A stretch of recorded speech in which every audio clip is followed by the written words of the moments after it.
Hello students, welcome to your Vidur Academy. मैं प्रदीप कुमार आपके सामने उपस्थित हूँ ज्योग्राफी का नेक्स्ट पार्ट लेकर, जिसमें आज हम डिस्कस करेंगे Uranus, Neptune, Pluto, moon, asteroids, comets एवं अन्य से रिलेटेड वो सभी क्वेश्चंस जो रेलवे ने अब तक किसी न किसी एग्ज़ाम में पूछे हैं और ये क्वेश्चंस आगे भी पूछे जाएंगे।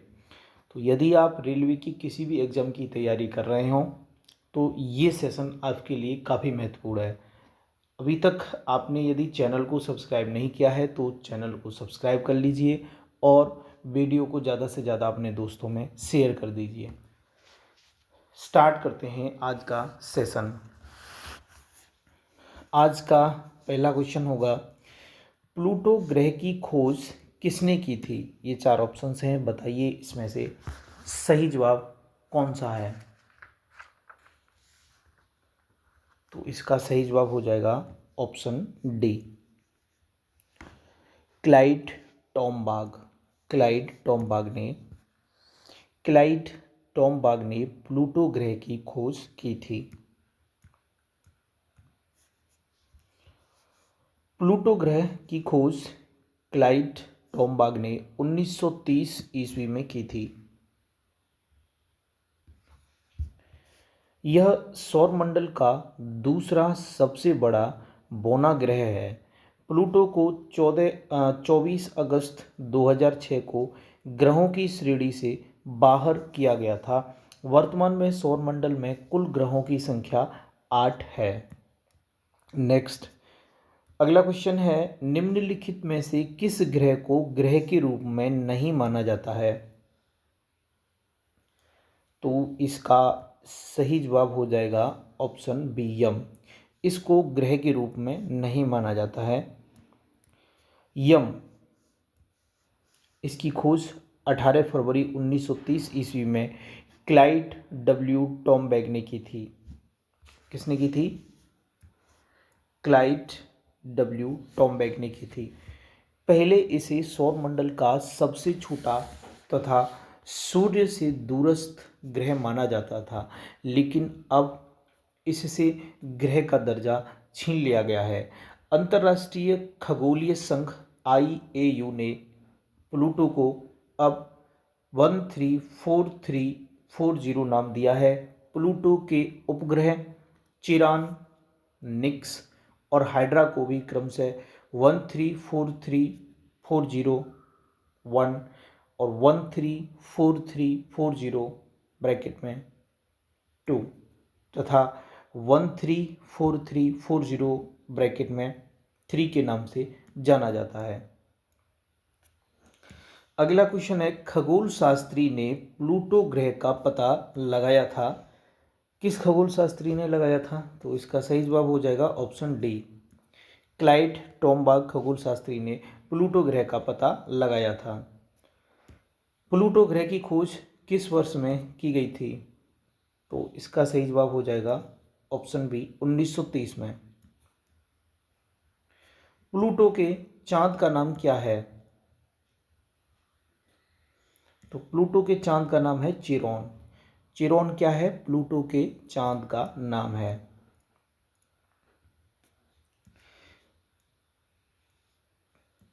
किस खगोलीय पिंड को 2006 तक ग्रह माना जाता था और उसके बाद इसे ग्रह नहीं माना जाता है?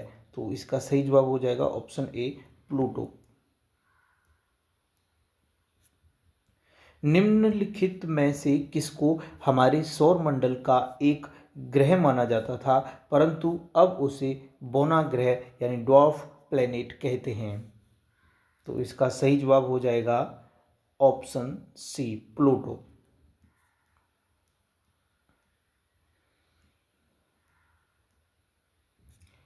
अगला क्वेश्चन है, निम्नलिखित में से किसे एक बौना ग्रह कहा जाता है? तो इसका भी सही जवाब हो जाएगा ऑप्शन डी। क्या हो जाएगा? Option D, Pluto. यूरेनस ग्रह की खोज किसने की थी? ये चार ऑप्शंस हैं, बताइए इनमें से कौन सा सही आंसर होगा? तो इसका सही जवाब है सर विलियम हर्शेल ने यूरेनस ग्रह की खोज की थी। किसने की थी? सर विलियम हर्शेल ने। यूरेनस, हिंदी में इसको अरुण कहते हैं, हमारे सौर मंडल में सूर्य से दूरी के क्रम में 7वां ग्रह है। व्यास के आधार पर यह सौर मंडल का तीसरा बड़ा और द्रव्यमान के आधार पर चौथा बड़ा ग्रह है। इसकी खोज 13 मार्च 1781 में खगोल शास्त्री सर विलियम हर्शेल ने की थी। अगला क्वेश्चन है, निम्नलिखित में से कौन सा ग्रह मानव द्वारा खोजा गया प्रथम ग्रह है?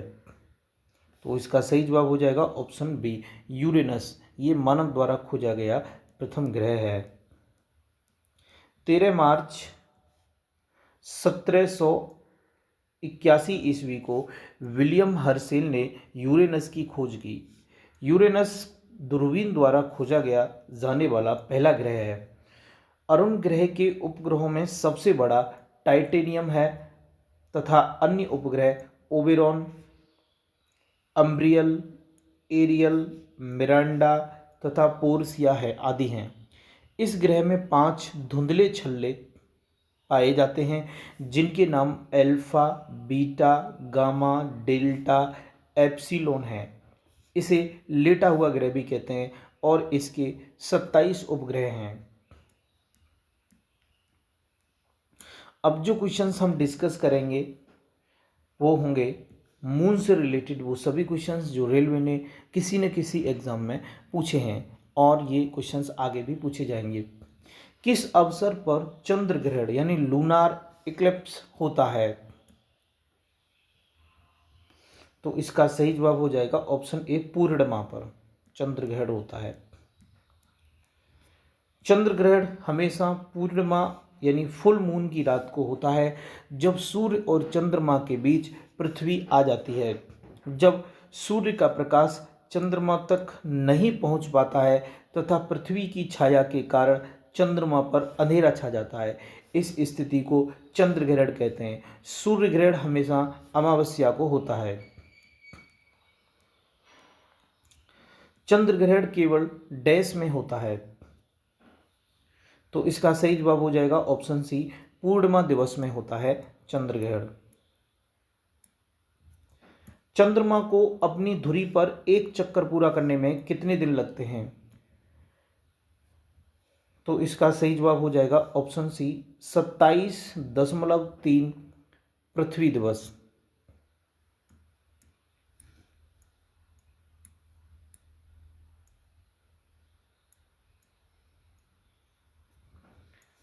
पृथ्वी से चंद्रमा की दूरी 3,84,365 किलोमीटर है।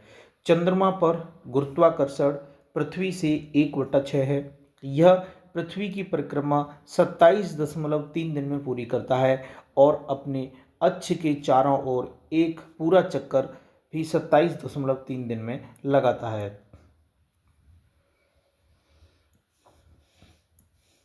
एक पूर्णिमा से दूसरी पूर्णिमा के बीच की समयावधि कितनी होती है? तो इसका सही जवाब हो जाएगा 29 दिन से थोड़ी अधिक। चंद्रमा की आकृति में प्रतिदिन परिवर्तन होता है एवं ऐसे दिन जब चंद्रमा की आकृति पूर्णतः गोल प्रतीत होती है तो उसे पूर्णिमा कहते हैं। इसके पश्चात प्रत्येक रात्रि को चंद्रमा चमकीला भाग घटता जाता है एवं 15वें दिन चंद्रमा दिखाई नहीं पड़ता है। उस दिन को अमावस्या कहते हैं। एक पूर्णिमा से दूसरी पूर्णिमा की अवधि 29.53 दिन या 29 दिन 12 घंटे और 44 मिनट और 2.8 सेकंड होती है। इस समय को चंद्रमास का साइनोडिक मास कहते हैं। क्या कहते हैं? साइनोडिक मास। जब 3/4 चांद दिखाई देता है तो उसे क्या कहते हैं? उसे उन्नतोदर चंद्र कहते हैं।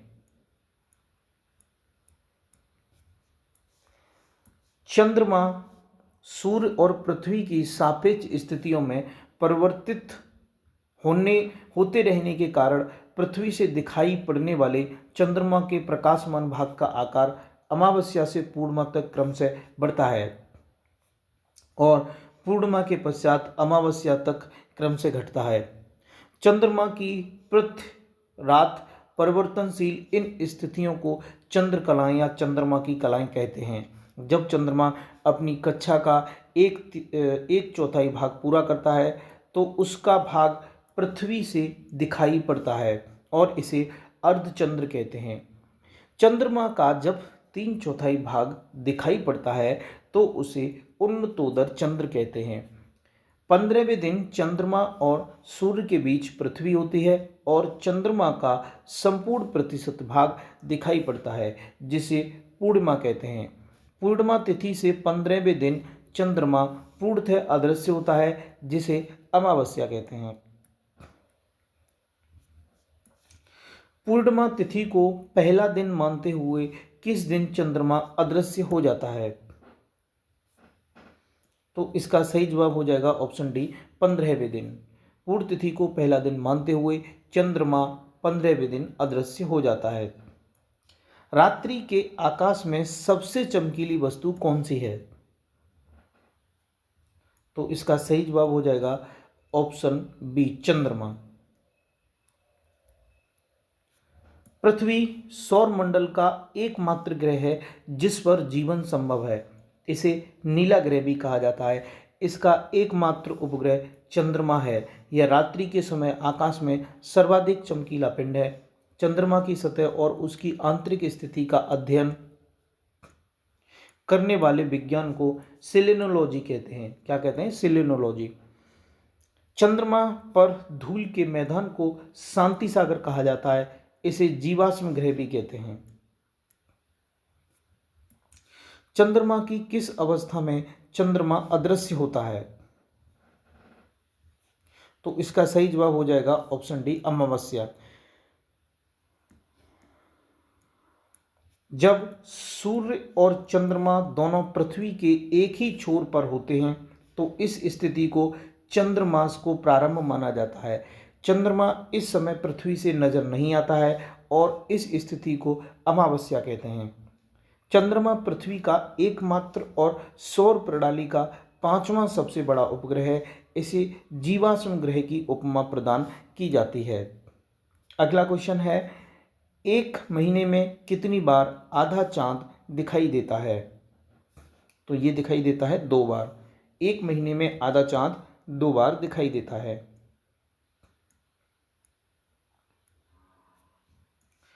चंद्रमा पर मौजूद वह प्रकाश क्या है जिसकी वजह से यह हमें पृथ्वी से दिखाई देता है? तो इसका सही जवाब हो जाएगा ऑप्शन ए, सूर्य का प्रकाश चांद पर पड़ता है और चांद का प्रकाशित हिस्सा हमें दिखाई देता है।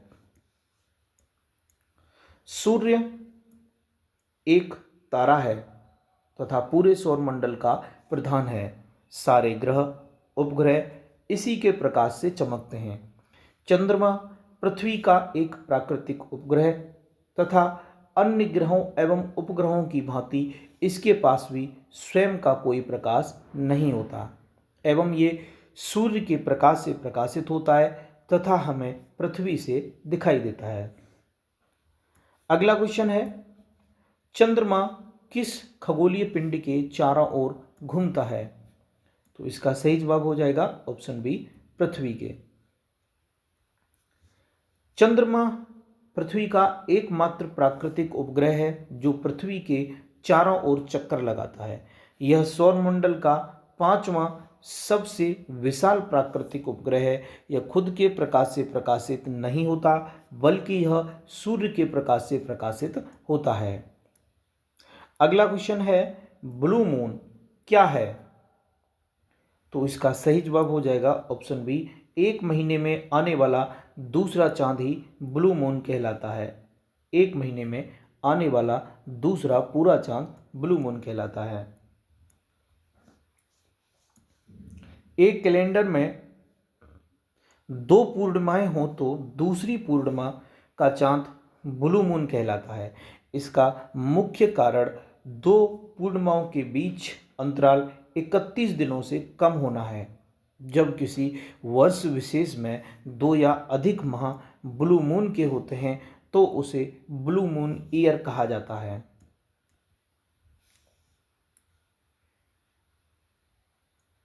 अब जो क्वेश्चंस हम डिस्कस करेंगे ये क्वेश्चंस होंगे एस्टेरॉइड से रिलेटेड। एस्टेरॉइड्स सूर्य का चक्कर लगाने वाले चट्टानों के छोटे छोटे टुकड़ों को क्या कहा जाता है? तो इसका सही जवाब हो जाएगा उल्का पिंड। उल्का पिंड सूर्य के चारों ओर चक्कर लगाने वाले पत्थर के टुकड़ों को उल्का पिंड कहा जाता है। कभी कभी ये उल्का पिंड पृथ्वी के इतने पास आ जाते हैं कि इनकी प्रवृत्ति पृथ्वी पर गिरने की हो जाती है। इस प्रक्रिया के दौरान वायु के घर्षण के कारण ये जल उठते हैं, फलस्वरूप चमकदार प्रकाश उत्पन्न होता है। कभी कभी कोई उल्का पूरी तरह से जले बिना ही पृथ्वी पर गिर जाता है, जिससे पृथ्वी पर गड्ढे बन जाते हैं। अगला है एस्टेरॉयड बेल्ट यानी क्षुद्र ग्रह बेल्ट में से कौन सा बौना ग्रह मौजूद है? तो इसका सही जवाब हो जाएगा ऑप्शन सी सीरस।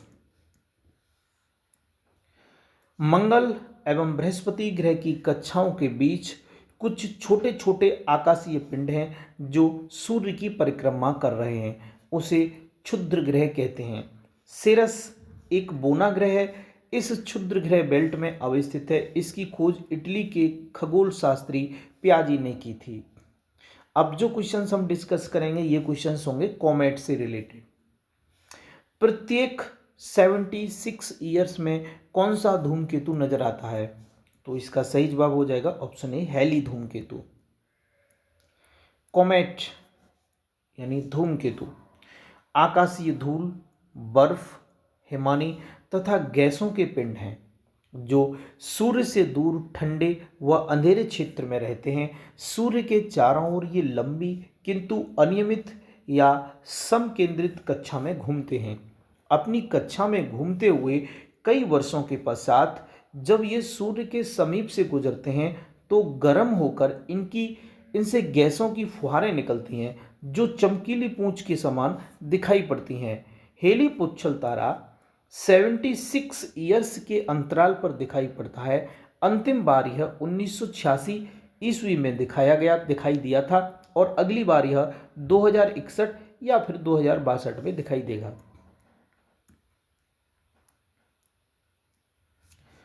अंतरिक्ष में डैश एक वस्तु है जिसमें गैस और धूल की पूंछ वाली बर्फीली कोर है जो लाखों मील तक फैली हुई है। क्या कहते हैं उसे? तो इसका सही जवाब हो जाएगा ऑप्शन ए धूमकेतु। क्या हो जाएगा?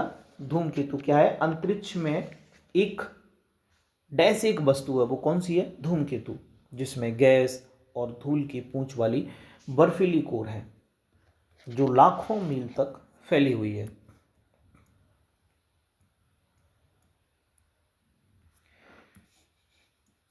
हैली धूमकेतु या पुच्छल तारा लगभग कितने वर्ष बाद नजर आता है? तो सही जवाब हो जाएगा ऑप्शन बी 76 ईयर्स बाद। हैली धूमकेतु लगभग 76 वर्ष के अंतराल पर दिखाई देता है। हैली एकमात्र धूमकेतु है जिसे पृथ्वी से नग्न आंखों से देखा जा सकता है। यह अंतिम बार वर्ष 1986 ईस्वी में दिखाई दिया था। वर्तमान समय में यह 2062 ईस्वी में दिखाई देगा। सौरमंडल में पाए जाने वाले पत्थर, धूल, बर्फ और गैस के बने हुए छोटे छोटे खंडों को धूमकेतु कहते हैं। हैली धूमकेतु किस वर्ष संभवतः पुनः देखी जा सकती है? तो इसका सही जवाब हो जाना चाहिए ऑप्शन सी 2062 में। निम्नलिखित में से कौन सा विकल्प बर्फ और धूल के न्यूक्लियस से बना खगोलीय पिंड है? तो इसका सही जवाब होना चाहिए ऑप्शन सी कोमेट।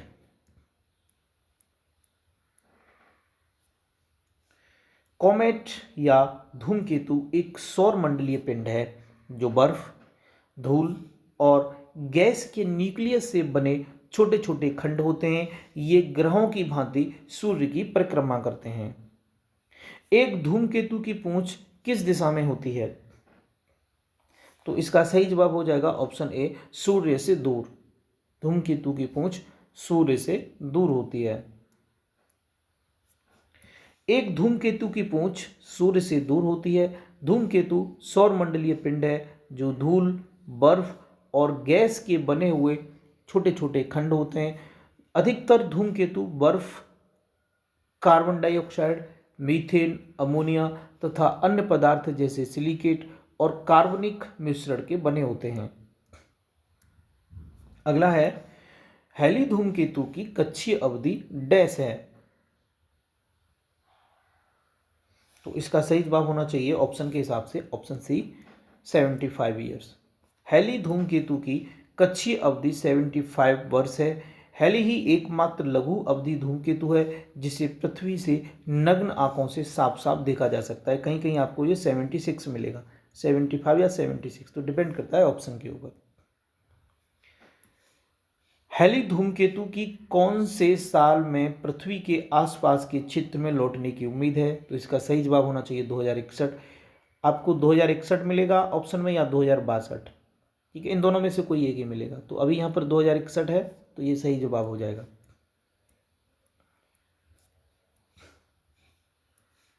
वर्ष 2061 में पुनः पृथ्वी के आसपास के क्षेत्र में लौटने की उम्मीद है। हैली धूमकेतु एक प्रसिद्ध पुच्छल तारा है जो 75 से 76 वर्षों के अंतराल के बाद दिखाई पड़ता है। अंतिम बार यह 1986 ईस्वी में देखा गया था। खगोल शास्त्रियों के अनुसार सौरमंडल में लगभग 1 लाख धूमकेतु विचरण कर रहे हैं।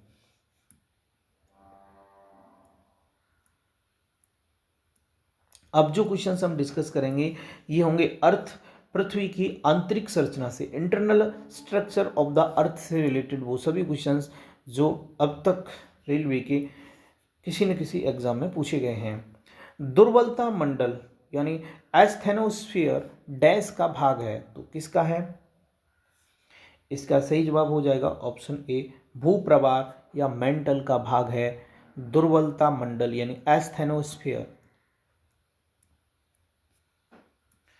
भूगर्भ में परपटी के नीचे का भाग मेंटल कहलाता है। यह डिसकंटिन्यूटी यानी मोह असंबद्धता से आरंभ होकर 2900 किलोमीटर की गहराई तक पाया जाता है। मेंटल का ऊपरी भाग एस्थेनोस्फीयर कहलाता है। एस्थेनो शब्द का अर्थ दुर्बलता से है। इसका विस्तार 400 किलोमीटर तक आंका गया है। ज्वालामुखी उद्गार के दौरान जो लावा धरातल पर पहुंचता है उसका मुख्य स्रोत यही है। भूप्रपटी एवं मेंटल का ऊपरी भाग मिलकर स्थल मंडल कहलाते हैं। इसकी मोटाई 10 से 200 किलोमीटर के बीच पाई जाती है। वजन के अनुसार भूप्रपटी यानी अर्थ क्रस्ट में ऑक्सीजन का लगभग कितना प्रतिशत है? तो इसका सही जवाब हो जाएगा ऑप्शन डी, 46.6%। ऑक्सीजन का इतना परसेंटेज है वजन के अनुसार भूप्रपटी में।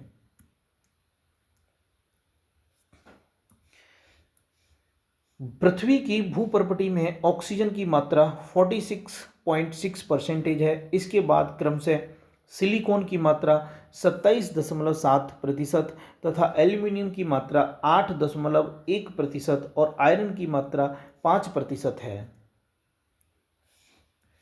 अर्थ क्रस्ट में प्रचुर मात्रा में उपलब्ध तत्वों के संदर्भ में निम्नलिखित में से कौन सी धातु भूप्रपटी यानी अर्थ क्रस्ट में सर्वाधिक प्रचुर मात्रा में उपलब्ध है? तो इसका सही जवाब हो जाएगा ऑप्शन के हिसाब से एल्यूमिनियम। एल्यूमिनियम भूप्रपटी में सबसे प्रचुर मात्रा में पाई जाने वाली धातु है। यह ऑक्सीजन और सिलिकॉन के बाद तीसरी सबसे प्रचुर मात्रा में पाया जाने वाला तत्व है। पृथ्वी की भूप्रपटी में ऑक्सीजन की मात्रा 46.6%, इसके बाद सिलिकॉन की मात्रा 27.7% और एल्यूमिनियम की मात्रा 8.1% है। पृथ्वी का कौन सा भाग मैग्मा का मुख्य स्रोत है? तो इसका सही जवाब हो जाएगा ऑप्शन डी, मेंटल। मेंटल ये मैग्मा का मुख्य स्रोत है। मेंटल के ऊपरी भाग में मैग्मा चैम्बर पाए जाते हैं जो पृथ्वी पर मैग्मा का मुख्य स्रोत है। भूगर्भ में पर्पटी के नीचे का भाग मेंटल कहलाता है। यह मोह असंबंधता यानी डिसकंटिन्यूटी से आरंभ होकर 2900 किलोमीटर की गहराई तक पाया जाता है। मेंटल के ऊपरी भाग को दुर्बलता मंडल यानी एस्थेनोस्फीयर कहा जाता है। अगला है भूप्रावरण यानी अर्थ मेंटल के ऊपरी भाग को क्या कहा जाता है? तो इसका सही जवाब हो जाएगा ऑप्शन ए, दुर्बलता मंडल। मेंटल के ऊपरी भाग को दुर्बलता मंडल यानी एस्थेनोस्फीयर कहा जाता है। भूपर्पटी के नीचे वाले भाग को मेंटल कहा जाता है। यह 2900 किलोमीटर की गहराई तक पाया जाता है। यह मुख्यतः बेसाल्ट चट्टानों से बना होता है। मेंटल पृथ्वी के कुल आयतन का 83% भाग घेरे हुए है। एस्थेनोस्फीयर पृथ्वी की डैश के ऊपरी हिस्से का अत्यधिक श्यान, यांत्रिक रूप से दुर्बल एवं तन्नीय विकृतशील क्षेत्र है। तो इसका सही जवाब हो जाएगा ऑप्शन बी, प्रावरण। एस्थेनोस्फीयर पृथ्वी की प्रावरण के ऊपरी हिस्से का अत्यधिक श्यान, यांत्रिक रूप से दुर्बल एवं तन्नीय विकृतिशील क्षेत्र है। पृथ्वी का बाह्यतम हिस्सा कौन सा है? तो इसका सही जवाब हो जाएगा ऑप्शन ए, क्रस्ट। ये पृथ्वी का बाह्यतम हिस्सा है। पृथ्वी का बाह्यतम हिस्सा क्रस्ट है।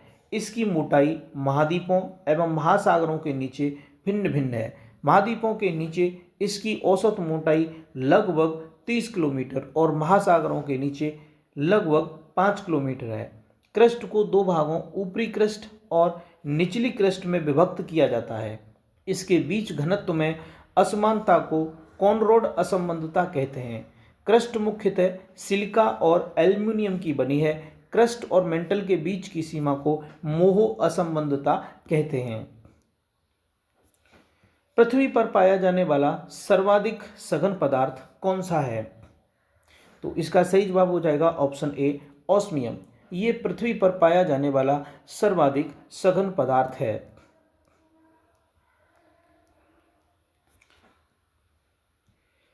इनमें से कौन सा विकल्प दुर्बलता मंडल यानी एस्थेनोस्फीयर की स्थिति को दर्शाता है?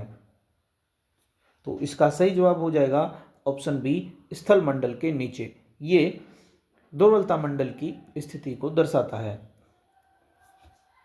मेंटल के ऊपरी भाग को दुर्बलता मंडल या स्थेनोस्फीयर कहते हैं, जो स्थल मंडल के नीचे स्थित होता है। इस एस्थेनोस्फीयर का विस्तार 400 किलोमीटर तक अनुमानित किया गया है। ज्वालामुखी उद्गार के दौरान जो लावा धरातल पर पहुंचता है उसका मुख्य स्रोत यही है। इसका घनत्व भूपर्पटी की चट्टानों से अधिक होता है।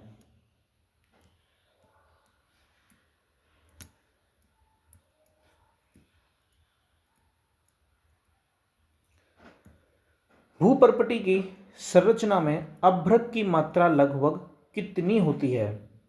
तो ये होती है 4%। अभ्रक एक बहुत उपयोगी खनिज है जो ऊष्मा का सुचालक परंतु विद्युत का कुचालक होता है। यही गुण उसकी उपयोगिता को बढ़ा देता है।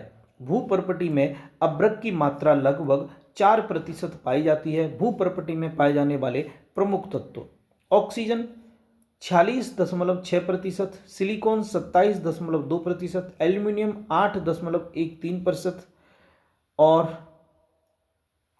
लोहा 5%। भूपर्पटी में पाया जाने वाला दूसरा सर्वाधिक प्रचुर तत्व कौन सा है? तो इसका सही जवाब हो जाएगा सिलिकॉन। सिलिकॉन ये भूपर्पटी में पाया जाने वाला दूसरा सर्वाधिक प्रचुर तत्व है। भूपर्पटी का चौथाई भाग सिलिकॉन है। यह ऑक्सीजन के बाद भूपर्पटी में पाया जाने वाला दूसरा सर्वाधिक प्रचुर तत्व है। और संयुक्त अवस्था में प्रायः सभी स्थानों में पाया जाता है। रेत अथवा सिलिकेट्स के रूप में पत्थरों, मिट्टी तथा खनिज पदार्थों में सिलिकॉन सर्वदा उपस्थित होता है। भूपर्पटी में सर्वाधिक प्रचुर मात्रा में पाई जाने वाली धातु कौन सी है? तो इसका सही जवाब हो जाएगा ऑप्शन ए, एल्यूमिनियम। देखिए यहां पर धातु पूछी है। भूपर्पटी पर सर्वाधिक प्रचुर मात्रा में पाई जाने वाली धातु एल्यूमिनियम है।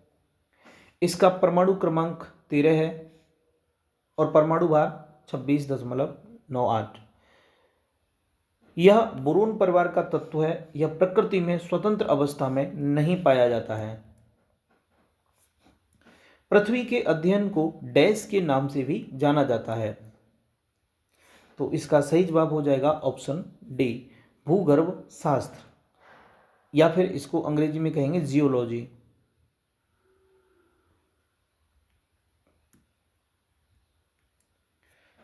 पृथ्वी के अध्ययन को भूगर्भ शास्त्र या जियोलॉजी के नाम से भी जाना जाता है। विज्ञान की वह शाखा जिसमें पृथ्वी की आयु, ज्वालामुखी क्रिया, भूस्खलन, भूकंप और पर्वत निर्माण का अध्ययन किया जाता है, उसे भूगर्भ शास्त्र कहते हैं। परिस्थितिकी जीव समुदाय और उसके वातावरण के साथ पारस्परिक संबंधों का अध्ययन परिस्थितिकी कहलाता है। जीव विज्ञान यानी वनस्पति एवं जंतुओं का अध्ययन जीव विज्ञान कहलाता है। मानव व्यवहार का अध्ययन आचार शास्त्र कहलाता है। धातुएं डैश से पाई जाती हैं, तो क्या होगा इसका सही जवाब बताइए, क्या है इसका सही जवाब? ये कहाँ से पाई जाती हैं? तो इसका सही जवाब हो जाएगा ऑप्शन डी, भूपर्पटी से।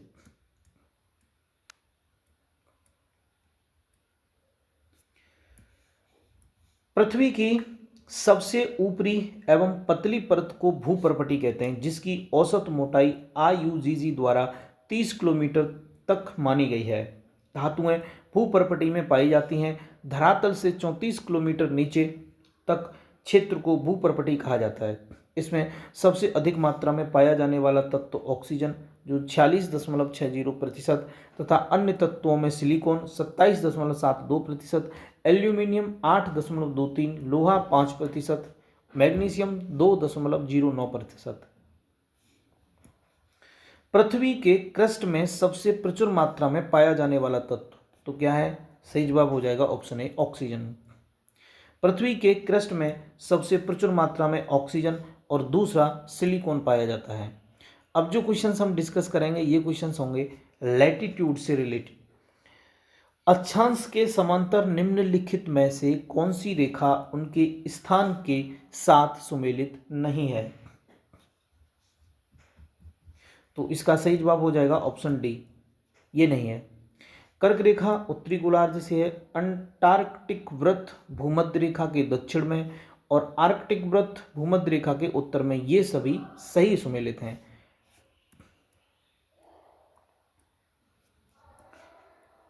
अक्षांश रेखाएं पृथ्वी के मॉडल ग्लोब पर पश्चिम से पूर्व की ओर खींची गई काल्पनिक रेखाएं हैं। इनमें से सबसे बड़ी अक्षांश रेखा भूमध्य रेखा या विषुवत रेखा 0 डिग्री अक्षांश है, जो पृथ्वी को दो भागों उत्तरी गोलार्ध और दक्षिणी गोलार्ध में बांटती है। 23.5 डिग्री उत्तरी अक्षांश रेखा जिसे कर्क रेखा कहते हैं उत्तरी गोलार्ध में, और आर्कटिक वृत्त 66.5 डिग्री उत्तरी अक्षांश भूमध्य रेखा के उत्तर में तथा अंटार्कटिक वृत्त 66.5 डिग्री दक्षिणी अक्षांश भूमध्य रेखा के दक्षिण यानी दक्षिणी गोलार्ध में, जबकि मकर रेखा 23.5 डिग्री दक्षिणी अक्षांश दक्षिणी गोलार्ध में स्थित है, न कि पूर्वी गोलार्ध में।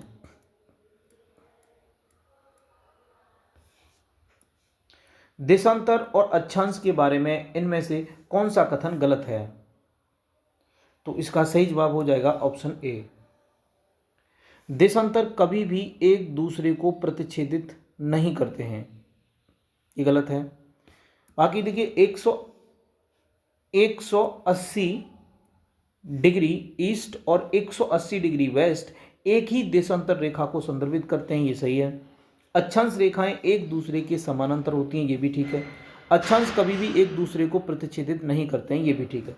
तो जो सही जवाब हो जाएगा वो ऑप्शन ए।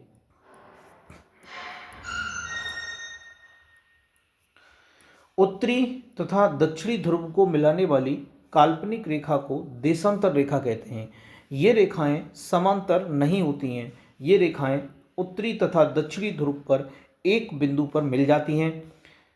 180 डिग्री ईस्ट और 180 डिग्री वेस्ट एक ही देशांतरी रेखा को संदर्भित करते हैं। अक्षांश रेखाएं एक दूसरे के समानांतर होती हैं। बसंत, विषुव, महाविषुव, रात दिन बराबर होने का समय विमल इक्विनॉक्स डैश को होता है।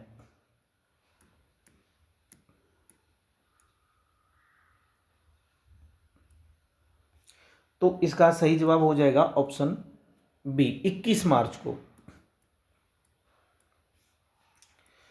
विषुव पृथ्वी की वह स्थिति है जब सूर्य की किरणें विषुवत रेखा पर लंबवत पड़ती हैं और सर्वत्र दिन रात बराबर होते हैं। 21 सितंबर और 21 मार्च को संपूर्ण पृथ्वी पर दिन रात बराबर होते हैं। इसे क्रम से शरद विषुव यानी ऑटोमिनल इक्विनॉक्स एवं वर्नल इक्विनॉक्स कहते हैं। पृथ्वी का अपने अक्ष पर झुका होने के कारण दिन रात छोटा बड़ा होता है। विषुव इक्विनॉक्स संदर्भित करता है, क्या संदर्भित करता है? इसका सही जवाब हो जाएगा ऑप्शन बी, दिन और रात एक समान अवधि के होते हैं। Option B is correct. Equinox ये संदर्भित करता है कि दिन और रात एक समान अवधि के होते हैं। भूमध्य रेखा पर सूर्य की किरणें सीधी पड़ती हैं। तो इसका सही जवाब हो जाएगा ऑप्शन डी, वर्ष में 2 बार ये भूमध्य रेखा पर सूर्य की किरणें सीधी पड़ती हैं।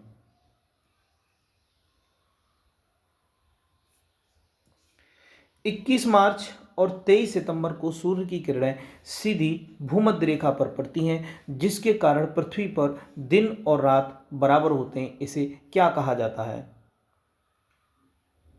इसे कहा जाता है विषुव।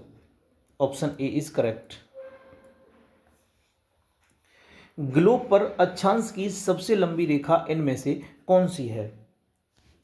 तो इसका सही जवाब हो जाएगा ऑप्शन बी, भूमध्य रेखा। ये ग्लोब पर अक्षांश की सबसे लंबी रेखा है। ग्लोब पर विषुवत रेखा या भूमध्य रेखा सबसे लंबी अक्षांश रेखा है तथा 90 डिग्री उत्तरी अथवा दक्षिणी अक्षांश रेखा सबसे छोटी अक्षांश रेखा है। विषुवत रेखा के उत्तर तथा दक्षिण में ध्रुवों की ओर जाने पर अक्षांश रेखाओं की लंबाई घटती जाती है। 90 डिग्री उत्तरी अथवा दक्षिणी अक्षांश रेखा एक बिंदु के रूप में देखी जाती है। भूमध्य रेखा पृथ्वी को 2 बराबर भागों में विभाजित करती है। पृथ्वी की धुरी यानी इक्लिप्टिक या क्रांति वृत्त के तल पर डैश के कोण पर अनंत है। तो इसका सही जवाब हो जाएगा ऑप्शन डी, 66.5 डिग्री। पृथ्वी का आकार 5वां सबसे बड़ा है, सबसे बड़ा ग्रह है 5वें नंबर पर। पृथ्वी का अक्ष उसके कक्षा तल पर बने लंब से 23.5 डिग्री झुका हुआ है। दूसरे शब्दों में पृथ्वी का अक्ष पृथ्वी की कक्षा तल से 66.5 डिग्री का कोण बनाता है। यह सौरमंडल का एकमात्र ग्रह है जिस पर जीवन है। इसका एकमात्र उपग्रह चंद्रमा है। निम्न में से कौन सा विकल्प विषुव का सबसे अच्छा वर्णन है? तो इसका सही जवाब हो जाएगा ऑप्शन सी, कोई भी ध्रुव सूर्य की ओर झुका नहीं है। ये विषुव का सबसे अच्छा वर्णन है। विषुव एकमात्र ऐसा समय होता है जब दोनों गोलार्धों में दिन और रात का समान मात्रा में अनुभव होता है। विषुव के समय कोई भी ध्रुव सूर्य की ओर नहीं झुका होता है। वर्ष में 2 बार ऐसी स्थिति भी आती है जब पृथ्वी का झुकाव न सूर्य की ओर होता है और ना ही सूर्य से दूसरी ओर बल्कि बीच में होता है। इस स्थिति को विषुव या इक्विनॉक्स कहा जाता है। पृथ्वी पर हर वर्ष में दो विषुव होते हैं। 21 मार्च को उत्तरी गोलार्ध में होने वाले विषुव को बसंत विषुव कहा जाता है। आई रिपीट, 21 मार्च को उत्तरी गोलार्ध में होने वाले विषुव को बसंत विषुव कहा जाता है और 23 सितंबर को दक्षिणी गोलार्ध में होने वाले विषुव को शरद विषुव कहा जाता है। भारत में किस तारीख को वर्ष का सबसे छोटा दिन होता है? तो इसका सही जवाब हो जाएगा ऑप्शन सी, 22 दिसंबर को सबसे छोटा दिन होता है।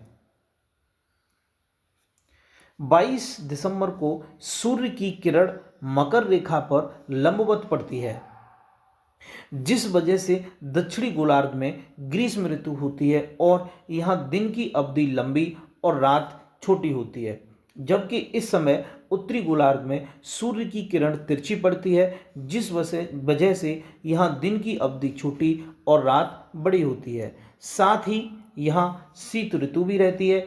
इसे शीतकालीन संक्रांति या विंटर सोल्स्टिस कहते हैं। अतः 22 दिसंबर को भारत में सबसे छोटा दिन होता है।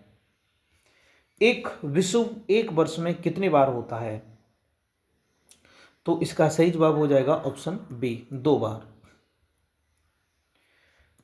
21 मार्च तथा 23 सितंबर को सूर्य विषुवत रेखा पर लंबवत चमकता है। अतः इस समय समस्त अक्षांश रेखाओं का आधा भाग सूर्य का प्रकाश प्राप्त करता है, जिससे सर्वत्र दिन व रात की अवधि बराबर रहने एवं ऋतु की समानता के कारण इन दोनों स्थितियों को समरात दिन अथवा इक्विनॉक्स कहा जाता है। 21 मार्च की स्थिति को बसंत विषुव और 23 सितंबर की स्थिति को शरद विषुव कहा जाता है।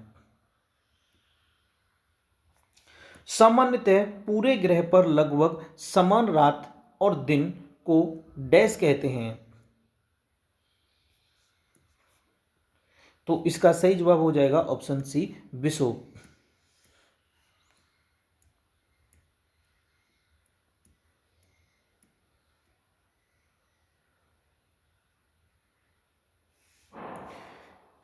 निम्नलिखित शहरों में कौन सा भूमध्य रेखा की लाइन पर पड़ता है? तो इसका सही जवाब हो जाएगा ऑप्शन ए, पोंटियानक। ये भूमध्य रेखा की लाइन पर पड़ता है। पोंटियानक इंडोनेशिया शहर भूमध्य रेखा की लाइन पर पड़ता है। भूमध्य रेखा पर स्थित देश कांगो, गैबोन, कांगो लोकतांत्रिक गणराज्य, Uganda, Kenya, Somalia, Maldives, Indonesia, Kiribati, Ecuador, Colombia, Brazil हैं।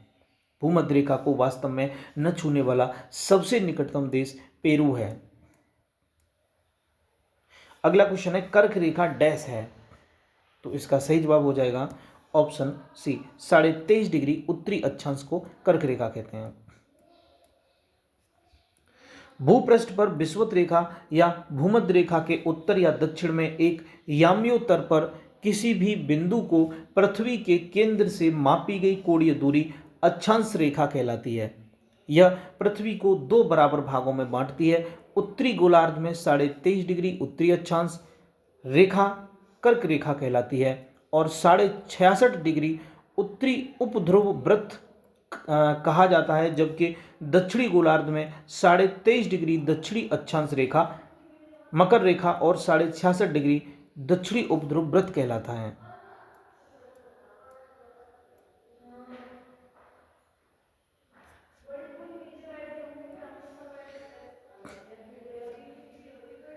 अब जो क्वेश्चंस हम डिस्कस करेंगे ये क्वेश्चंस होंगे लॉन्गिट्यूड्स यानी देशांतर से।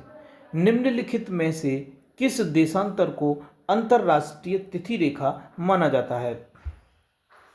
तो इसका सही जवाब हो जाएगा ऑप्शन ए, 180 डिग्री को इसको अंतरराष्ट्रीय तिथि रेखा माना जाता है।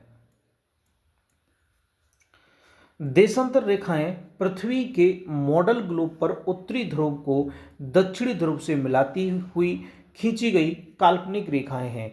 ये ग्लोब पर अर्धवृत्ताकार रूप में है। देशांतर रेखाओं की कुल संख्या 360 है, जिनमें से 180 डिग्री देशांतर रेखा को अंतर्राष्ट्रीय तिथि रेखा कहते हैं, जबकि 0 डिग्री देशांतर रेखा को अंतर्राष्ट्रीय मानक समय रेखा कहा जाता है। ज्ञात हो कि 0 डिग्री देशांतर से प्रति डिग्री पूर्व बढ़ने पर 4 मिनट का समय बढ़ता है और प्रति डिग्री पश्चिम बढ़ने पर 4 मिनट का समय घटता है। निम्नलिखित में से किस देश में एक से अधिक मानक याम्योत्तर रेखाएं मेरिडियन हैं? तो इसका सही जवाब हो जाएगा ऑप्शन ए, यूएसए में।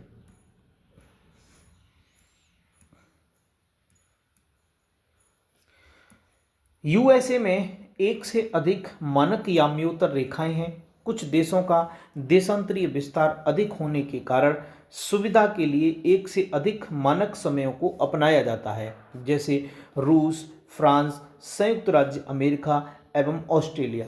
मानक याम्योत्तर किसी देश से गुजरने वाली एक काल्पनिक देशांतर रेखा है जिसके द्वारा स्थानीय समयों का निर्धारण होता है। कुल 360 देशांतर रेखाएं हैं। अंतरराष्ट्रीय तिथि रेखा डैश से होकर गुजरती है। तो इसका सही जवाब हो जाएगा ऑप्शन बी, 180 डिग्री ग्रीनविच से होकर गुजरती है अंतरराष्ट्रीय तिथि रेखा। वर्ष 1984 में संयुक्त राज्य अमेरिका के वाशिंगटन में एक अंतर्राष्ट्रीय कांग्रेस का आयोजन किया गया था। इसमें 1 घंटे का समय कटिबंध निर्धारित किया गया था। इसी समय अंतरराष्ट्रीय तिथि रेखा का निर्धारण किया गया जो 180 डिग्री देशांतर के सहारे जाती है। इस रेखा को किसी भी देश से गुजरते हुए नहीं खींचा गया है तथा इसी रेखा पर समय को 24 घंटे में समायोजित किया गया है। अंतरराष्ट्रीय तिथि रेखा के पूर्व व पश्चिम में 1 दिन का अंतर पाया जाता है। जब कोई जहाज पश्चिम दिशा में यात्रा करता है तो 1 दिन जोड़ दिया जाता है, जब पूर्व दिशा में यात्रा करता है तो 1 दिन घटा दिया जाता है। अंतरराष्ट्रीय तिथि रेखा अंटार्कटिक महाद्वीप पर स्थित दक्षिणी ध्रुव पर रास सागर, रास बर्फ सेल्ट तथा क्वीन मार्ड पर्वत स्थल से होकर गुजरती है। ऐसा उसकी बिखरी हुई ओवरसीज टेरिटरी के कारण है, क्योंकि विश्व के अलग अलग देशों में इसकी बिखरी हुई ओवरसीज टेरिटरी है। रूस में 11 तथा अमेरिका में 6 टाइम जोन हैं। फ्रांस में सर्वाधिक 12 समय कटिबंध पाया जाता है। कितने? 12 समय। अंतरराष्ट्रीय तिथि रेखा का निर्धारण 180 डिग्री देशांतर के आधार पर किया गया है। डैश वह मेरिडियन है जिस पर भारतीय मानक समय आधारित है। तो इसका सही जवाब हो जाएगा ऑप्शन ए, 82 और आधे डिग्री पूर्व रेखांश।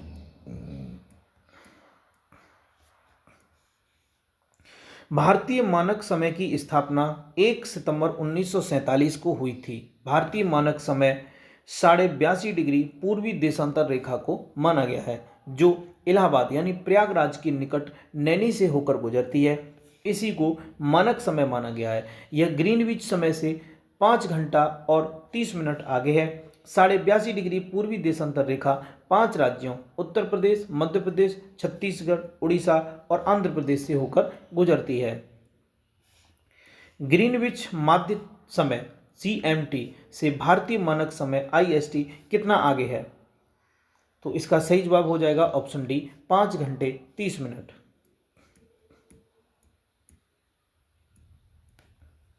अब जो क्वेश्चंस हम डिस्कस करेंगे ये क्वेश्चंस होंगे रॉक्स से रिलेटेड।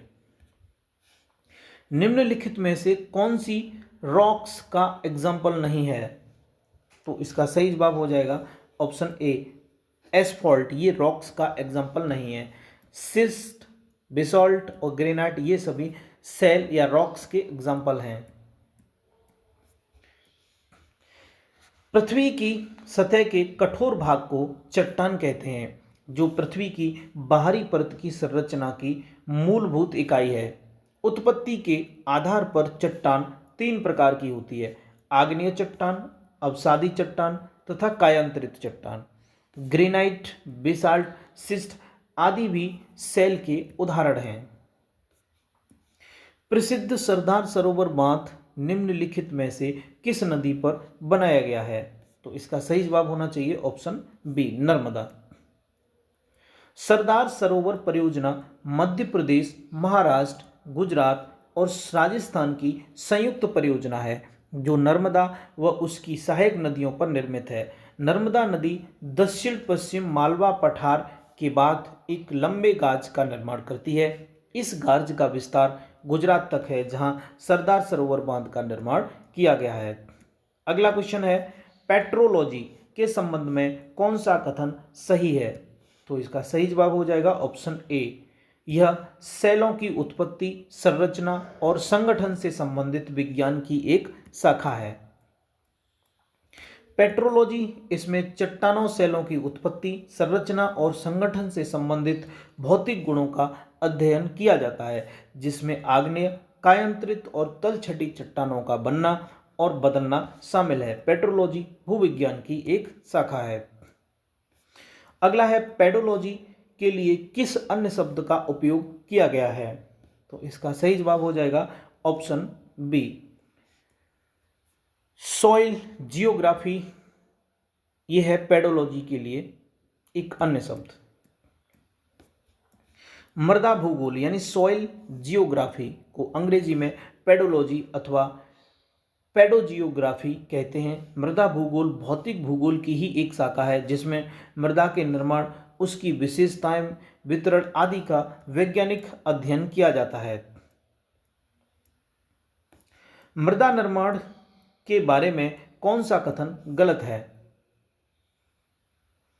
तो इसका सही जवाब हो जाएगा ऑप्शन सी। ये इसका गलत आंसर है। ठीक है, जो गलत है वही हमारा सही जवाब है। ऊंचाई और ढलान से ह्यूमस निर्माण की दर निर्धारित होती है, ये बिल्कुल गलत है। बाकी जो गलत है वही हमारा आंसर है। अपक्षय की दर तापमान व वर्षा द्वारा प्रभावित होती है, बिल्कुल सही बात। ठीक है, इसका जो सही आंसर है वो तो सी है। ठीक है, इसके बाद में ये देख लेते हैं, अपक्षय की दर तापमान व वर्षा द्वारा प्रभावित होती है, बिल्कुल सही बात। जनक सेल से रंग का निर्धारण होता है। समय के द्वारा मृदा परिच्छेदिका की मोटाई निर्धारित होती है, ये भी ठीक है। निम्नलिखित में से कौन सा अवसादी चट्टानों का एक प्रकार है? तो इसका सही जवाब हो जाएगा ऑप्शन ए, बलुआ पत्थर। ये अवसादी चट्टानों का एक प्रकार है। बलुआ पत्थर अवसादी चट्टानों का एक प्रकार है। प्रकृति के कारकों द्वारा निर्मित छोटी छोटी चट्टानें किसी स्थान पर जमा हो जाती हैं और बाद के काल में रासायनिक क्रिया द्वारा परत जैसी ठोस रूप में निर्मित हो जाती हैं, अवसादी चट्टान कहलाती हैं। जैसे चूना पत्थर, बलुआ पत्थर, सेलखरी, नमक की चट्टान आदि। खनिज तेल भी अवसादी चट्टानों में पाया जाता है। उत्पत्ति के आधार पर चट्टानें तीन प्रकार की होती हैं: आग्नेय चट्टान, अवसादी चट्टान, कायांतरित। आग्नेय चट्टान के एग्जाम्पल हैं ग्रेनाइट, बेसाल्ट, डायोराइट। और अवसादी चट्टान के बलुआ पत्थर, चूना पत्थर। कायांतरित के फाइलाइट, सिस्ट, स्लेट और संगमरमर। क्वार्टजाइट डैश प्रकार का एक सेल है, तो इसका सही जवाब हो जाएगा ऑप्शन डी, रूपांतरित। क्वार्टजाइट एक रूपांतरित चट्टान है जो मूल रूप से शुद्ध क्वार्ट्ज बलुआ पत्थर से बनी है। यह आमतौर पर सफ़ेद भूरे रंग का होता है। यह बलुआ पत्थर के रिक्रिस्टलाइजेशन के बाद उत्पन्न होता है। ग्रेनाइट चट्टानें किस प्रकार की चट्टानें होती हैं? तो इसका सही जवाब हो जाएगा ऑप्शन बी, आग्नेय चट्टानें। ग्रेनाइट चट्टानें ये आग्नेय चट्टानें होती हैं। ग्रेनाइट एक प्रकार की आग्नेय चट्टानें हैं। ये धरातल के नीचे स्थित तप्त एवं तरल चट्टानी पदार्थ मैग्मा के ठंडे होकर जम जाने के बाद निर्मित होती हैं। इसके अन्य उदाहरण ग्रेनाइट, बेसाल्ट और गैब्रो हैं। किसी चट्टान में नत वलन यानी डाउन फोल्ड को क्या कहा जाता है? तो इसका सही जवाब हो जाएगा ऑप्शन ए, अभिनीति।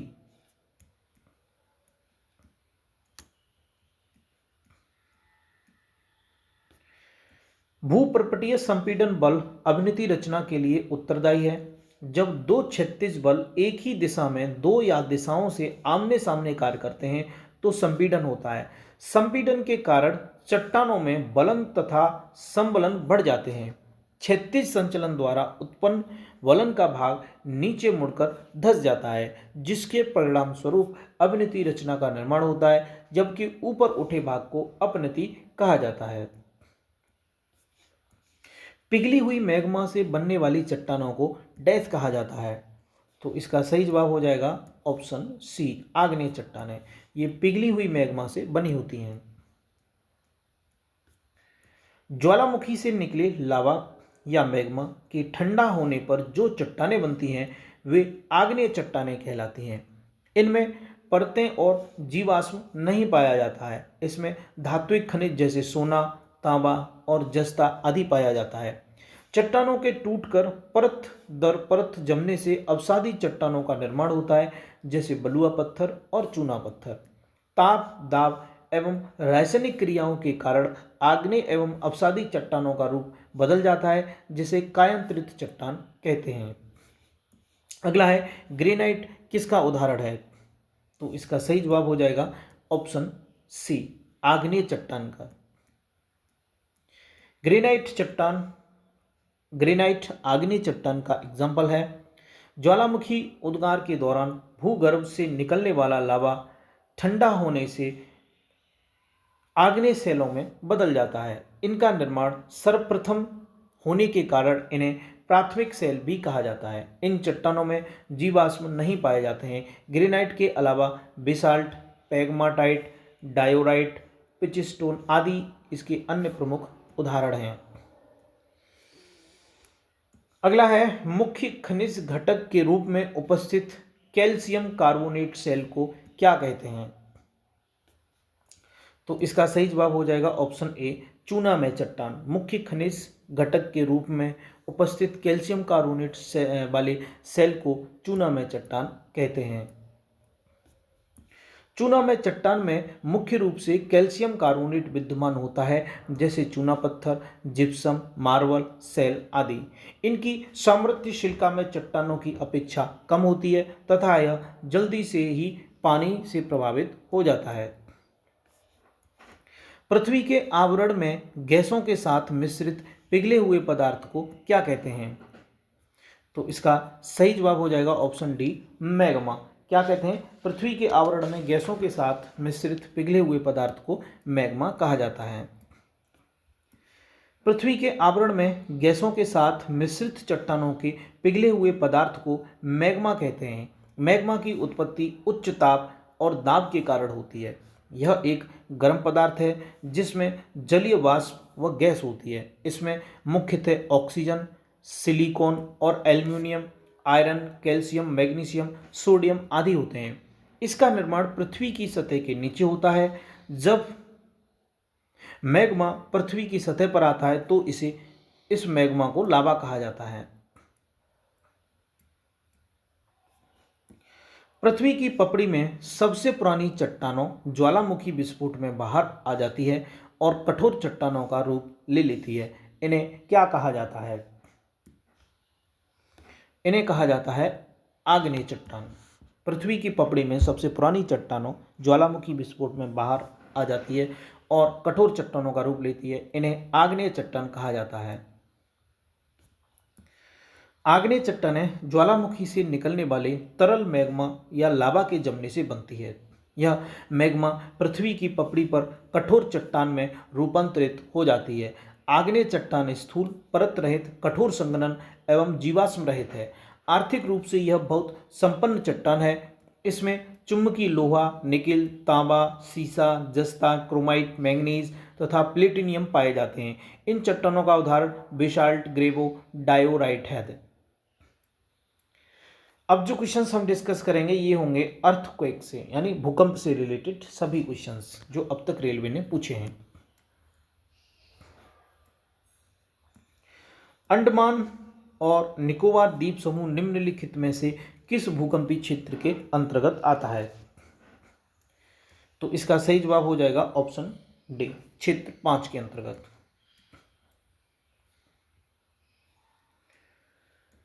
भूकंप का अर्थ पृथ्वी के कंपन से होता है। भूकंप से उत्पन्न तरंगों को भूकंपीय तरंग कहा जाता है, जो पृथ्वी की सतह पर गति करती है।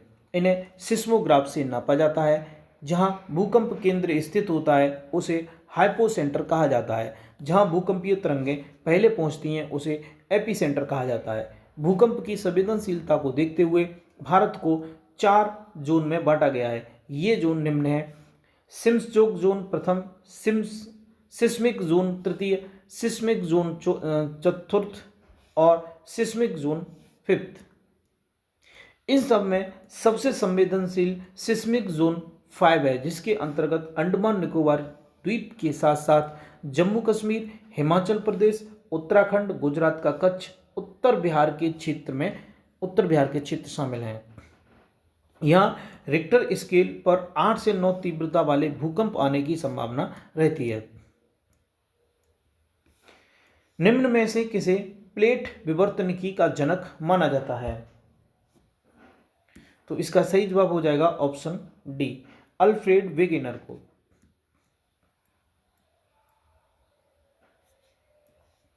प्लेट टेक्टोनिक सिद्धांत अल्फ्रेड वेगेनर के महाद्वीपीय विस्थापन सिद्धांत पर आधारित है, इसलिए अल्फ्रेड वेगेनर को प्लेट विवर्तनिकी का जनक माना जाता है। वर्ष 1967 में मैकेंजी मॉर्गन और पार्कर ने पूर्व के उपलब्ध विचारों को समन्वित कर प्लेट विवर्तनिकी सिद्धांत का प्रतिपादन किया। इस सिद्धांत के अनुसार पृथ्वी का स्थलीय दृढ़ भूखंड विभिन्न प्लेटों से निर्मित है और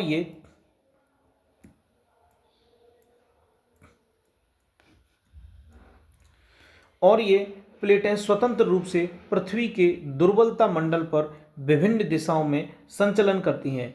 प्लेटों के एक दूसरे के सापेक्ष होने वाले संचलन के परिणाम स्वरूप पृथ्वी की सतह पर होने वाले परिवर्तन के अध्ययन को प्लेट विवर्तनिकी कहते हैं।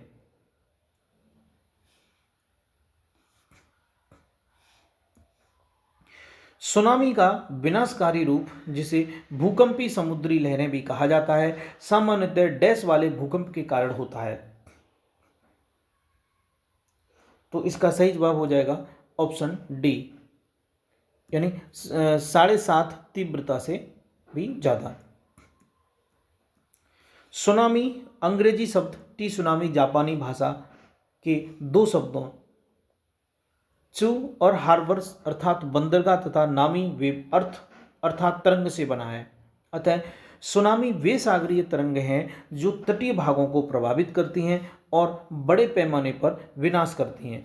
अधिकांश सुनामी भूकंपों से ही पैदा होती है और ये सबसे अधिक विनाशकारी होती है।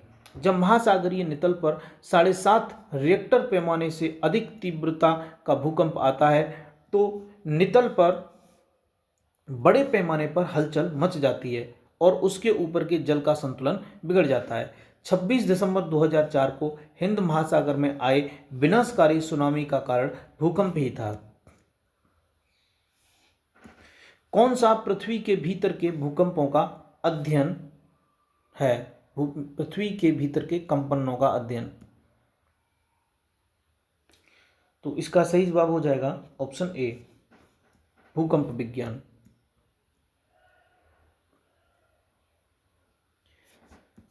भूकंप विज्ञान सिस्मोलॉजी के अंतर्गत हम पृथ्वी के भीतर कंपन, विस्तार, पूर्वानुमान आदि का अध्ययन करते हैं। सेलिनोलॉजी ये चंद्र विज्ञान होता है, इसके अंतर्गत हम चंद्रमा की संरचना, गति एवं स्थिति का अध्ययन करते हैं। इथियोलॉजी ये जंतु विज्ञान की वह शाखा है जो मछलियों के अध्ययन से संबंधित है। लेखन प्रणालियों के भाषाई अध्ययन को हम हस्तलेखन विज्ञान यानी ग्रेफोलॉजी कहते हैं। भूकंप के दौरान कौन सी तरंगें उत्पन्न होती हैं? तो इसका सही जवाब हो जाएगा ऑप्शन बी, भूकंपीय तरंगें। भूकंप भूपृष्ठ पर होने वाले आकस्मिक कंपन है जो भूगर्भ में चट्टानों के लचीलेपन या गुरुत्वाकर्षण के समस्थिति के कारण होने वाले समायोजन का परिणाम होता है। यह प्राकृतिक एवं मानवीय दोनों ही कारणों से हो सकता है। भूकंप के दौरान भूकंपीय तरंगें सिस्मिक वेव्स उत्पन्न होती हैं, जिन्हें 3 श्रेणियों में रखा जा सकता है। प्राथमिक या अनुदैर्ध्य तरंगें, प्राइमरी और लॉन्गिट्यूडिनल वेव्स, अनुप्रस्थ या गौड़ तरंगें, सेकेंडरी और ट्रांसवर्स वेव्स, धरातलीय तरंगें, सरफेस और लॉन्ग पीरियड वेव्स।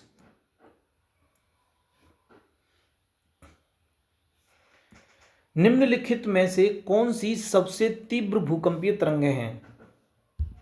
तो इसका सही जवाब हो जाएगा ऑप्शन ए, प्राथमिक तरंगें। भूकंप के दौरान पृथ्वी में कई प्रकार की तरंगें उत्पन्न होती हैं जिन्हें भूकंपीय तरंगें कहते हैं। जब भूकंप अपने भूकंप केंद्र से प्रारंभ होता है तो मुख्यतः 3 प्रकार की तरंगें उत्पन्न होती हैं। प्राथमिक तरंगें यानी पी, द्वितीयक गौड़ एस तरंगें, धरातलीय या एल तरंगें। प्राथमिक भूकंपीय तरंगों की चाल सबसे तीव्र लगभग 8 किलोमीटर पर सेकंड होती है। ये तरंगें ध्वनि की भांति अनुदैर्ध्य तरंगें होती हैं। उच्च घनत्व वाली चट्टानों में इनकी गति 8 से 14 किलोमीटर पर सेकंड होती है। ये ठोस, द्रव, गैस पदार्थों में यात्रा कर सकती हैं। किन भूकंपीय तरंगों में अनुप्रस्थ विस्थापन शामिल होता है? तो इसका सही जवाब हो जाएगा ऑप्शन सी, एस तरंगों। एस तरंगों में अनुप्रस्थ विस्थापन होता है। पी तरंगों के पश्चात एस तरंगें पृथ्वी की सतह पर पहुंचती हैं। यही कारण है कि इन्हें द्वितीयक तरंगें अथवा गौड़ तरंगें भी कहते हैं। ये केवल ठोस माध्यम में गमन करती हैं। ये प्रकाश तरंगों के समान अनुप्रस्थ तरंगें होती हैं। अनुप्रस्थ तरंगों में कणों का कंपन या दोलन तरंग की दिशा के लंबवत होता है। भूकंप की किन तरंगों में अनुप्रस्थ विस्थापन शामिल है? तो इसका सही जवाब हो जाएगा ऑप्शन सी, एस तरंगों में। निम्नलिखित में से कौन सा सुनामी का कारण नहीं है? तो इसका सही जवाब हो जाएगा ऑप्शन ए, मृदा अपरदन। बाकी ज्वालामुखी विस्फोट, भूकंप और समुद्र के अंदर भूस्खलन, ये सभी सुनामी के कारण हैं। अंतःसागरीय भूकंपों द्वारा उत्पन्न लहरों को सुनामी कहा जाता है। सागर तली में अचानक परिवर्तन तथा अव्यवस्था के कारण सागरीय जल में विस्थापन हो जाने से सुनामी लहरों का आविर्भाव होता है। सागर तली में परिवर्तन के प्रमुख कारण जो सुनामी के लिए उत्तरदायी हैं, तली में भ्रंशन और ज्वालामुखी विस्फोट, समुद्र के अंदर भूस्खलन, मृदा अपरदन किसी भी प्रकार के सुनामी के लिए जिम्मेदार नहीं है। अगला क्वेश्चन है, पैसिफिक रिंग ऑफ फायर के संबंध में कौन सा कथन सही नहीं है? तो इसका देखिए, ये तो सही है, ठीक है। इसकी लंबाई 40,000 किलोमीटर, ये सही है। पृथ्वी के 75% ज्वालामुखी रिंग ऑफ फायर में स्थित है, ये भी सही है। तो जो सही है वो हमारा आंसर नहीं है। इसके बाद पैसिफिक रिम उत्तरी अमेरिका और दक्षिण अमेरिका के पूर्व तटों को कवर करती है, ये गलत है, ठीक है। जो गलत है वही आंसर है। यह सक्रिय ज्वालामुखियों की एक बेल्ट है, ये भी ठीक है। पैसिफिक रिंग मुख्यतः सक्रिय ज्वालामुखी की बेल्ट है जो उत्तर और दक्षिण अमेरिका के पश्चिम तट से होती हुई अलास्का के एल्यूटियन द्वीप से गुजरती है। यह एशिया के पूर्वी किनारों को पार कर न्यूजीलैंड तक जाती है। यह अंटार्कटिका के उत्तरी छोर पर समाप्त होती है। पैसिफिक रिंग ऑफ फायर के अंतर्गत विश्व के लगभग 63% भूकंप आते हैं। इसकी कुल लंबाई 40,000 किलोमीटर है। पृथ्वी पर लगभग 75% ज्वालामुखी रिंग ऑफ फायर के अंतर्गत ही आते हैं। इस क्षेत्र में भूकंप का सीधा संबंध प्लेटों के अभिसरण, भ्रंशन और ज्वालामुखी सक्रियता से है। सूर्य और चंद्रमा द्वारा गुरुत्वाकर्षण के माध्यम से पृथ्वी को एक ही दिशा में खींचने के कारण क्या उत्पन्न होता है? तो इसका सही जवाब हो जाएगा ऑप्शन बी, बृहद ज्वार भाटा। जब पृथ्वी, सूर्य और चंद्रमा एक सीध में आ जाते हैं उस समय सूर्य और चंद्रमा द्वारा गुरुत्वाकर्षण के माध्यम से पृथ्वी को एक ही दिशा में खींचने के कारण ज्वारीय उभार अधिकतम होता है। इसे स्प्रिंग टाइड्स कहते हैं। इस दशा में सूर्य तथा चंद्रमा का गुरुत्वाकर्षण बल एक ही दिशा में कार्य करता है। यह माह में 2 बार पूर्णिमा तथा अमावस्या के समय ही उत्पन्न होता है। भूकंप की तीव्रता डैश से मापी जाती है? तो इसका सही जवाब हो जाएगा ऑप्शन बी, रिक्टर स्केल से। भूकंप की तीव्रता रिक्टर स्केल पर मापी जाती है। 1935 ईस्वी में अमेरिकी भूवैज्ञानिक चार्ल्स फ्रांसिस रिक्टर ने भूकंप की तीव्रता को मापने के लिए रिक्टर पैमाने का विकास किया। यह पैमाना 1 से 9 तक के अंकों का आधार भूकंप की तीव्रता को माप सकता है, जहां 1 को न्यूनतम तीव्रता और 9 को अधिकतम तीव्रता को दर्शाता है। भ्रंश समतल यानी फॉल्ट प्लेन के साथ चट्टानों के पिघलने के कारण उत्पन्न होने वाले भूकंप को क्या कहा जाता है? तो इसका सही जवाब हो जाएगा ऑप्शन डी, विवर्तनिक भूकंप। भ्रंश समतलन यानी फॉल्ट प्लेन के साथ चट्टानों के पिघलने के कारण उत्पन्न होने वाले भूकंप को विवर्तनिक भूकंप यानी टेक्टोनिक अर्थक्वेक कहा जाता है। अगला क्वेश्चन है, डैश के अंतर्गत भूकंपों का अध्ययन किया जाता है? तो इसका सही जवाब हो जाएगा ऑप्शन बी, सिस्मोलॉजी। भूकंप विज्ञान भौतिक भूगोल की एक शाखा है जिसके अंतर्गत भूकंपों का वैज्ञानिक अध्ययन एवं तथ्यपूर्ण विश्लेषण किया जाता है। भूकंप के वैज्ञानिक अध्ययन के माध्यम से पृथ्वी तथा अन्य ग्रहों के आंतरिक भाग की संरचना और स्थिति के बारे में जानकारी प्राप्त की जाती है। निम्नलिखित प्राकृतिक घटनाओं में से कौन सी घटना भूकंप का कारण बनती है? तो इसका सही जवाब हो जाएगा ऑप्शन डी, ज्वालामुखी विस्फोट। बाकी टिड्डियों के हमले, तूफान, चंद्रग्रहण ये भूकंप का कारण नहीं बनते। भूकंप भूपटल का कंपन अथवा लहर है जो धरातल के नीचे अथवा ऊपरी चट्टानों के लचीलेपन या गुरुत्वाकर्षण की समस्थिति में क्षणिक अव्यवस्था को होने पर उत्पन्न होती हैं। भूकंप आने के प्रमुख कारण हैं ज्वालामुखी क्रिया, भूसंतलन से संबंधित समायोजन, प्लेटों की गतिशीलता, वलन तथा भ्रंशन, भूपटल का संकुचित होना, जलीय भार और पृथ्वी का अपने अक्ष पर घूर्णन।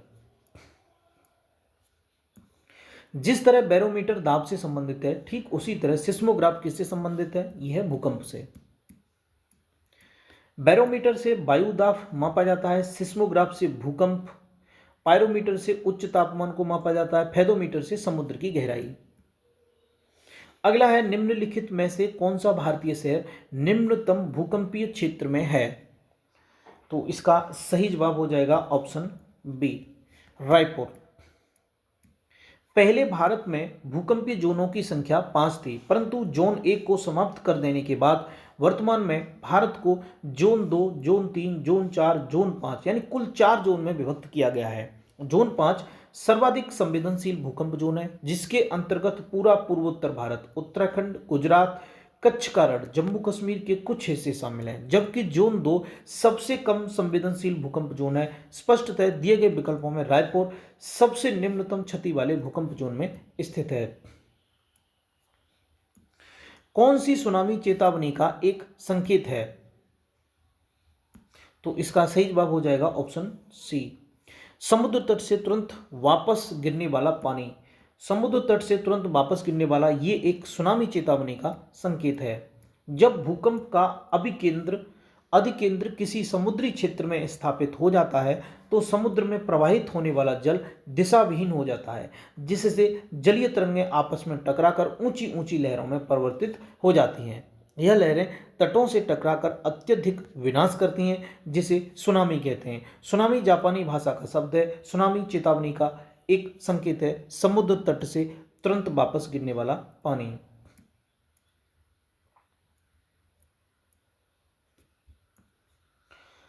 नीचे दिए गए विकल्पों में से किस से सुनामी, इसे हार्बर वेव के नाम से जाना जाता है, आ सकती है? इसका सही जवाब हो जाएगा ऑप्शन ए, समुद्र के भीतर भूकंप। समुद्र के भीतर भूकंप से सुनामी, इसे हार्बर वेव के नाम से भी जाना जाता है, आ सकती है। सागर तल में अचानक परिवर्तन, अव्यवस्था के कारण सागरीय जल में विस्थापन हो जाने से सुनामी लहरों का प्रादुर्भाव होता है। भूकंप आने का कारण क्या है? तो इसका सही जवाब हो जाएगा ऑप्शन डी, पृथ्वी की विवर्तनिक प्लेटों की गति। पृथ्वी का आंतरिक भाग दृढ़ खंडों से बना है। इन दृढ़ खंडों को प्लेट कहते हैं। पृथ्वी का स्थल मंडल कई प्लेटों में बटा हुआ है। प्लेटों की मोटाई महासागरों के नीचे लगभग 70 किलोमीटर और महाद्वीपों के नीचे लगभग 150 किलोमीटर होती है। सभी प्लेटें स्वतंत्र रूप से भिन्न भिन्न दिशाओं में भ्रमण करती रहती हैं। जब किसी कारण से इन प्लेटों के बीच दबाव पड़ता है तो भूकंप उत्पन्न होता है। प्लेट टेक्टोनिक संचलन भूकंप के मुख्य कारणों में शामिल है। भूकंप वैज्ञानिक भूकंप की संभावना का अनुमान किसके आधार पर नहीं करते? तो इसका सही जवाब हो जाएगा ऑप्शन सी, ग्रहों की स्थिति के आधार पर नहीं करते। बाकी पृथ्वी के भीतर प्लेटों की हलचल के आधार पर कर लेते हैं। फॉल्ट विकार जोन क्षेत्र के आधार पर, क्षेत्र में उत्पन्न भूकंपों के इतिहास के आधार पर भी। भूकंप वैज्ञानिक भूकंप की संभावना का अनुमान ग्रहों की स्थिति के आधार पर नहीं करते हैं। खगोल विज्ञान में ब्रह्मांड की उत्पत्ति, विकास और ग्रहों की स्थिति का अध्ययन किया जाता है। किसी क्षेत्र में भूकंप आने की संभावना पृथ्वी के भीतर प्लेटों की हलचल, विकार जोन और क्षेत्र में उत्पन्न भूकंपों के इतिहास पर आधारित होती है। तो ज्वालामुखी, ठीक है। यहाँ से आगे हम नेक्स्ट वीडियो में डिस्कस करेंगे, जिसमें हम ज्वालामुखी से रिलेटेड सभी क्वेश्चंस पढ़ेंगे जो अब तक रेलवे ने पूछे हैं, और भी कई टॉपिक से हम रिलेटेड वो सभी क्वेश्चंस पढ़ेंगे जो रेलवे ने अब तक किसी न किसी एग्जाम में पूछे हैं। तो आज का सेशन आपको कैसा लगा कमेंट बॉक्स में टाइप करके ज़रूर बताइए, और अभी तक आपने चैनल को सब्सक्राइब नहीं किया है तो चैनल को सब्सक्राइब कर लीजिए और वीडियो को लाइक कर दीजिए। मिलते हैं नेक्स्ट वीडियो में। Thanks for watching.